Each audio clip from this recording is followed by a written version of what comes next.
Saudara-saudari, marilah kita mendengarkan renungan dengan judul Karena Kamu Tidak Percaya, yang berdasarkan pada Injil Yohanes bab 10 ayat 24.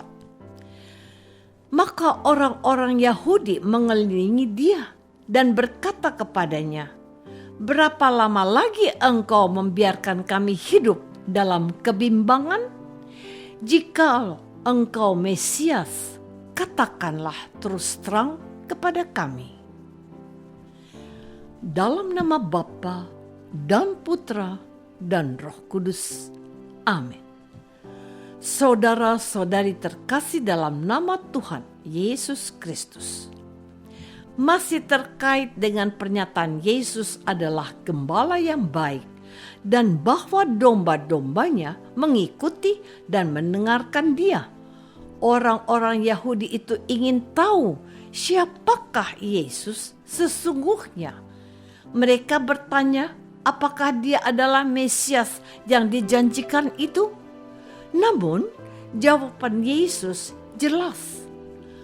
Aku telah mengatakannya kepadamu, tetapi kamu tidak percaya.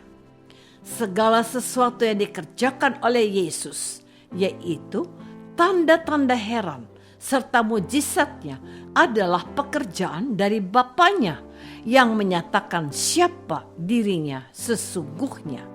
Dialah Mesias. Karena ketidakpercayaan mereka itu, mereka tidak termasuk ke dalam kawanan domba-dombanya. Sebab firman-Nya, "Domba-dombaku mendengarkan suaraku, dan aku mengenal mereka, dan mereka mengikuti aku, dan aku memberikan hidup yang kekal kepada mereka, dan mereka pasti tidak akan binasa selama-lamanya, dan seorang pun tidak akan merebut mereka dari tanganku." Saudara-saudariku terkasih, orang-orang Yahudi itu ingin mendapat jawaban dari Tuhan Yesus. Apakah dia adalah Sang Mesias yang dijanjikan? Untuk apa mereka bertanya? Apakah mereka ingin kepastian dan tidak bimbang bahwa dia adalah Mesias? Pertanyaan mereka hanyalah untuk mencobai Yesus, untuk kemudian menolak atau menyingkirkan dia. Bukankah selama ini mereka sudah mengikuti dia, memata-matai dia, dan berusaha menjerat dia dengan tuduhan-tuduhan karena melanggar hukum Taurat dan melanggar hari Sabat? Mereka sudah tidak melihat dengan matanya segala sesuatu yang dikerjakan oleh Yesus. Mereka melihat Yesus memberi makan orang banyak dengan menggandakan roti. Mereka melihat Yesus menyembuhkan banyak orang sakit. Mereka melihat Yesus membangkitkan orang mati. Mereka melihat Yesus menyembuhkan orang kusta, memelekkan mata orang buta. Mengapa mereka tidak bergeming? Mengapa mereka tidak percaya kepadanya? Apakah pertanyaan mereka, siapakah Yesus, masih perlu dikatakan lagi? Mereka ini bukan saja mempunyai mata tetapi tidak melihat, bertelinga tetapi tidak mendengar, tetapi mereka juga tidak mempunyai hati untuk memahami. Saudara-saudari terkasih, penyakit mereka adalah ketegaran hati mereka. Mereka terganggu dengan kehadiran Yesus berkat tanda-tanda dan mujizat yang dikerjakannya. Sekalipun mereka sudah mengalami dengan apa yang mereka lihat dan apa yang mereka dengar, tetapi orang-orang Yahudi ini adalah orang yang mati hatinya untuk memahami fakta dan kebenaran yang bisa mereka alami, tetapi tidak menggerakkan hati mereka untuk menerima Yesus sebagai Mesias, apalagi percaya bahwa Yesus adalah Mesias. sayang 1000 sayang.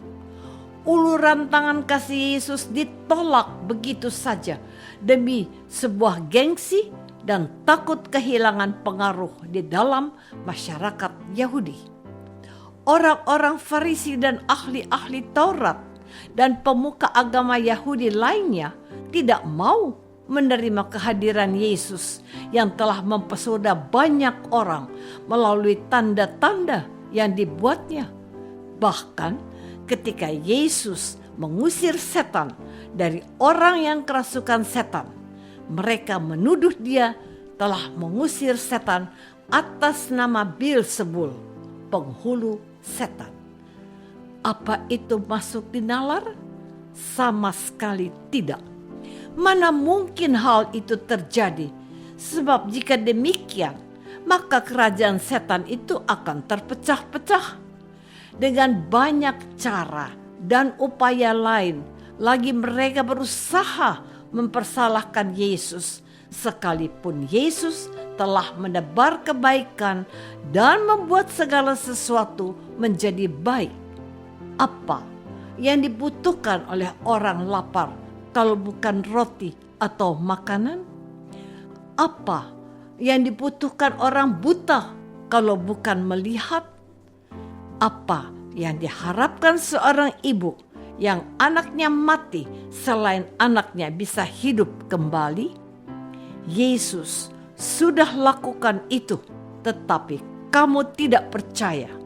Sabda Tuhan. Saudara-saudari terkasih, Tuhan Yesus telah menegur orang-orang Yahudi yang tidak mau percaya. Apa kita juga merasa ditegur dan diingatkan juga pada hari ini? Jangankan kita, para rasul saja sukar dibuat percaya ketika Yesus tiba-tiba hadir di tengah-tengah mereka. Ketika mereka berada di dalam ruangan yang terkunci, Yesus harus memelekkan mata mereka dengan meminta makanan untuk memastikan dia bukan hantu, melainkan Yesus yang sama, yang telah disalibkan dan hidup kembali. Mereka memberinya sepotong ikan dan Yesus memakannya. Dia adalah sang bangkit. Dia sudah hidup dari kematian. Pengalaman ini diceritakan kepada Thomas. Thomas juga tidak sudi percaya karena belum melihat dengan matanya dan meraba dengan tangannya. Dan ketika Yesus menampakkan diri kembali dan menyapa Thomas secara pribadi, kata Thomas kepadanya, "Ya Tuhanku dan Allahku." Ternyata untuk membuat seseorang untuk percaya dan menerima Yesus dengan tulus bukanlah pekerjaan yang mudah.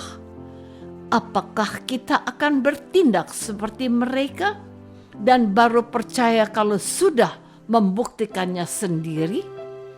Berbahagia mereka yang tidak melihat namun percaya.